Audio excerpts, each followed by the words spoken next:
guys, my name is Marta, welcome to my channel and welcome to my August wrap-up.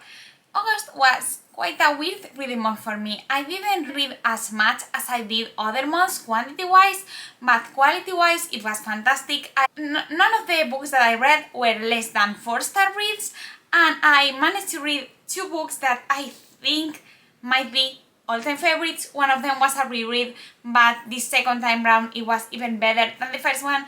So yeah, without further ado, let's get to these very fantastic books that I really recommend you all read. First book I finished is one that I am not going to ramble too much about because I have an entire review dedicated to it on my channel, so if you wanna hear my full opinions and analysis of the novel, go watch that video. I will link it in the description. But it was Heatwave by Penelope Lively. This is, I think, considered a modern classic since it is published in the Penguin Modern Classics editions. But in this book we follow this woman, Pauline, her daughter Teresa, her daughter's husband and their kid, who want to spend the summer in this cottage in this rural part of England. And while they are staying there, Pauline starts to notice how Teresa's relationship with her husband is replicating what he lived when he was married. All he wants is for her to realize what's going on and to do something to make it stop. This is a novel that is written in a very poetic writing style that makes you fly through it. And it's also a novel that is very vivid in the descriptions. You can clearly see what the author is depicting through words, and reading it feels basically the same way as watching a movie. It's also a book in which the weather and especially the heat plays a huge role.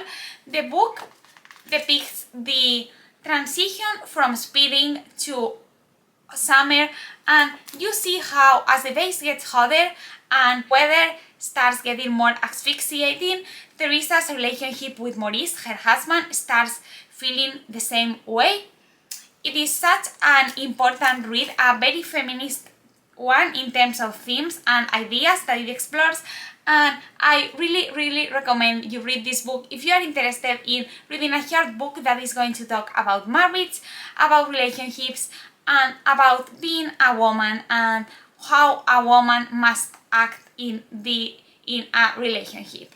So yeah, this was also my first Penelope Lively. So yeah, I gave it 4.5 stars. It was fantastic, and I cannot wait to read more from Penelope Lively because he has published so many books and they all sound very feminist and like they are going to treat some themes that intrigue me a lot. And speaking of books in which marriage plays a huge role, next book I read and finished was Anacarina by Leo Tolstoy. This was actually a reread for me.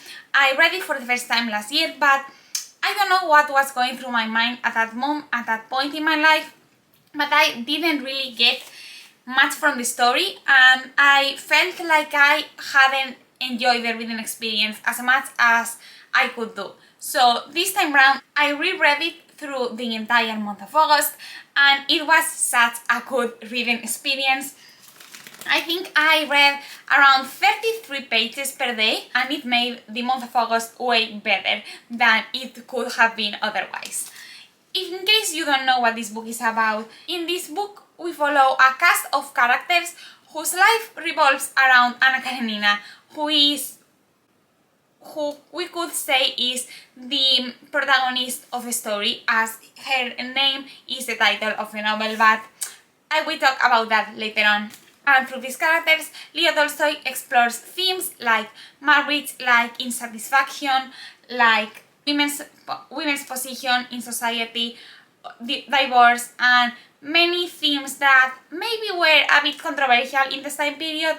I am not quite sure about that because I don't know much about Russian history. There are also other themes that are touched upon in this novel, such as the workers' position in society and how their work isn't paid enough. This was such a good novel. It was fantastic rereading it. I really adore, as always, Leo Tolstoy's writing style. I love how he is able to depict every character's emotions and how he is able to make this huge picture of the Russian society through these characters. One of the highlights of Anacarina is the art descriptions. Also, it has a very realist writing style, so you are able to see a lot of details in the different scenes that he depicts in this book, and that is always very nice to read, because the more the details, the easiest the scenes are to picture in the reader's head. Also, this book, as Tolstoy does in most of his novels, has a bit of a philosophical morality undertone, and Tolstoy touches on themes like one's life and what a man should live for through characters like Levin, who make an entire change in their characters and in their personality and way of thinking. Throughout the novel, they go from being blinded by what's going on and making this idealization of country life to being aware of the worker situation and to starting seeing life in an entire different way. They start living for God. And it also touches upon themes like death. In fact, death is always present in the novel. You see how one of the first scenes in the novel, and one of the most important scenes if you know how the story is going to go, is this man dying at the train station. And a bunch of pages afterwards in the novel, you see how Levin starts reflecting upon death and how dying is everyone's destiny. Besides that, of course, as I said before, marriage is the main theme of the novel, and it plays an entire role on how the story goes. You see how marriage was thought to be this idealized idea, and how everyone strived to be married, everyone strived to have kids, to be in a relationship that could last forever, but when they reach it, they start feeling dissatisfied with it. They start noticing their partner's faults and what they do not like about them, and this novel also depicts that throughout all the main characters. We first see it with Anna and her first husband Karenin, and how he cuts off that relationship to be with Bronsky, and later on he realizes that he isn't happy with Bronsky either, because he feels trapped in society because of what everyone thinks of her. Also, we see that, of course, through the characters of Oblonsky and Dolly. The story starts with Dolly realizing that Oblonsky has cheated on her, but he decides to forgive him despite that, and you see how frustrated and sad he is because of that. And also, of course, we see that through Levin and Kitty, who before getting together can't stop thinking about the other, but once they are together, you see how Levin starts to see Kitty as this awful human. He starts to really dislike how he interacts with everyone else, and yeah, it is such an interesting theme to see developed in the story, because we have to remember when reading this that marriage wasn't back then the same thing that it is now, and that easy for people to divorce. Besides all those serious themes that Anna Karenina depicts, I also really like how Tolstoy doesn't forget to put some humor in the scenes. You see how he uses the character of Oblonsky, also named Stiva, to make us laugh in sometimes the saddest themes of the story. He is always very funny, and that makes the reader feel a sort of relief after reading all these sad feelings that Anna has to experience. I really like how he uses that character as a comedic relief between all the seriousness in the novel. And also in this novel, Tolstoy talks a lot about nature. Nature and the characters' feelings are always something that come together with Leo Tolstoy, and that is also something that I really like about him and his works. And last but not least, because I think I've been rambling about Anna Karenina for way too long already, I wanted to talk about how he also uses the novel to talk about mental health, because you see how Anna is never satisfied. He's sad, and in the end you realize how he is even struggling with depression. He feels misunderstood by everyone around her. He just wants to be heard. He wants to have a voice, and at the end you see how that goes. You see how her feelings explode inside her and how he feels like he can do nothing else but what he does. And yeah, I think that's all I have to say about Anacarina. I would say way more, but this fragment of this video is already too long. So yeah, please read Anacarina if you haven't read it. It's a book that has a lot of themes to talk about. It's a book that I would love to discuss with anyone. So if you've read it and want to talk about it with me, please tell me. Feel free to message me anywhere. And yeah, I really adored it. I gave it 5 stars, and I am also looking forward to rereading it in the future. And also, I forgot to say how I really like how Tolstoy puts all the Easter eggs throughout the novel, pointing out at the ending, because that is something that not all writers can do, but he does. So yeah, 5 stars, adored it. Please read it.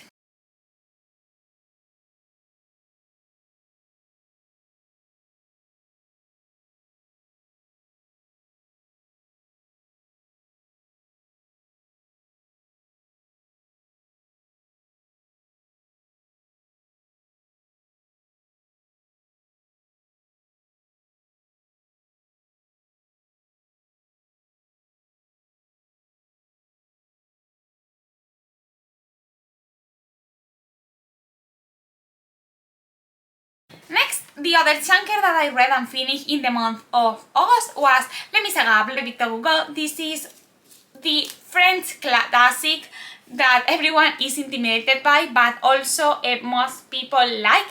It's also one that everyone, I think, knows the story of, because it has been made into a musical, into a million movies, and it's basically a story that's everywhere, so I am not going to bother with a synopsis. But this novel is also one that plays with a lot of different themes. Victor Hugo is an author that really shines with his characterization of people.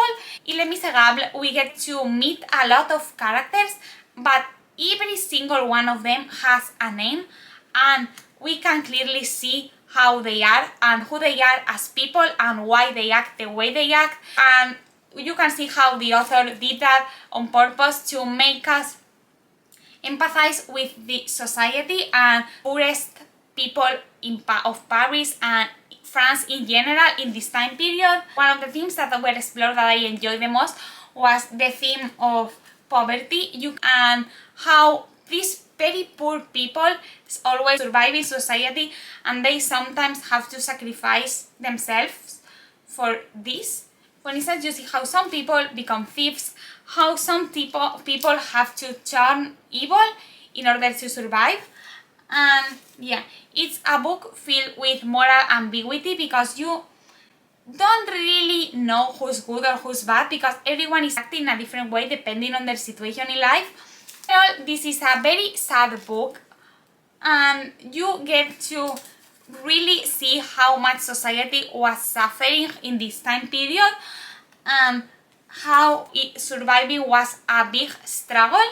However, one of the things that I really like about his writing style is how he balances this feeling of sadness that people are living with love and passion, because as you probably know because of the movie, the relationship between Cosette and Marius is something that takes part during a big part of the story, and it is such a relief to read about that between all these horrible events that are happening in this time period and how they are affecting everyone else.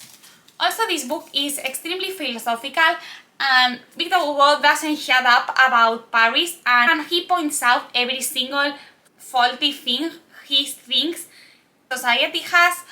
For instance, he talks about the sewage system and why he thinks that is corrupted throughout of pages of the novel. You also get to see what are his opinions on monarchy and on revolutions, and you also get to see how he talks about what we know right now, which is how much the French Revolution influenced all the events that happened afterwards, including how our society is nowadays. Of course, he also talks a lot about war and how that affects people. He talks about how awful war is, how awful it is to be in a battle. You can see that when he talks about the uprising, that is the highest point of the novel, and how much they are suffering inside, how suffocating it is to be inside there, not knowing what's outside, not knowing how or when you are going to be attacked. It's overall a novel that really makes you think. It's a novel that makes you love of the characters and empathize with every single one of them, no matter if they are bad or not good. It's a novel where the character development plays a huge role. You see how Jean Valjean changes his views on Marius from the first time he met him to the last point. And yeah, this is such a beautiful novel. It's one that I think is worth reading if you are intrigued by it, if you are intrigued in learning more about this time period, because it's a novel that, more than a story, is a book to learn from. It's a book to learn about history and about how living in a certain historical moment influences the way you are and how you act. So yeah, it's also a book that talks a lot about kindness, how important it is to be a good person, and that is seen through the character of Jean Valjean, because despite everything he does in life, despite going to jail and getting out, he doesn't turn evil. He is always kind and he's always looking to help. So yeah, a fantastic novel. I gave it 5 stars. It's one that I can see myself rereading in the future, and it's one that I think everyone should read at least once in their life, because learning about the French Revolution and about its aftermath is always important. It was a huge event and something that made the society we live in the way it is. And yeah, let me say 5 out of 5 stars. Another chunker, but another book that made me think, reflect, and love literature in general. So yeah, really recommend it. And last but not least, I read Visage Volley by Latifa.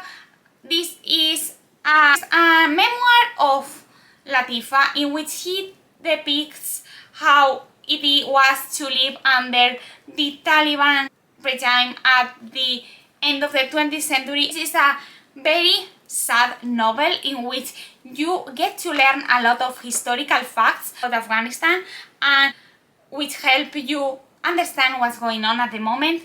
Also, it's one that really depicts how awful women's life was during this era, how much they suffered, how scary it was for them to live.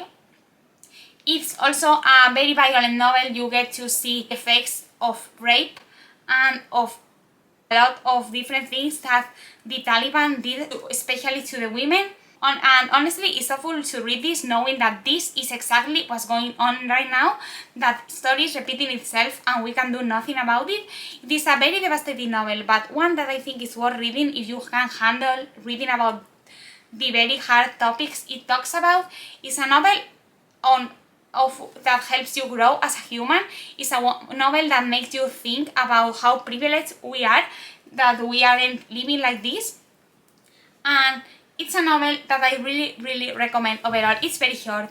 It might be a bit hard at some moments, but if you can handle the topics, I really suggest you read it, because history is repeating itself. These people are having to face that, and this novel clearly depicts how awful it must have felt and it must feel at the moment to get all your future that you have planned crushed by something like this, all out of a sudden. So I overall gave it 4 stars and I really recommend it. And before I stop talking about it, I must say that besides all the hard themes, besides all the awful descriptions you get reading this is a novel that has overall a very hopeful tone. You can see how Latifa was hoping for a better future, how she didn't give up in her fight until the moment he arrived to France. So yeah, reading this might have been hard, but it was very worth it, and I really recommend you do so too. So that was all for today. I hope you enjoyed this video. If you did, don't forget to give it a thumbs up and comment down below what you read in August, what was your favorite book you read, and if you read any of these books, please tell me what you thought of them. And give this video a like if you enjoyed it, subscribe to my channel if you want to see more from me, and I hope you're going amazing, and I will see you in my next video. Bye!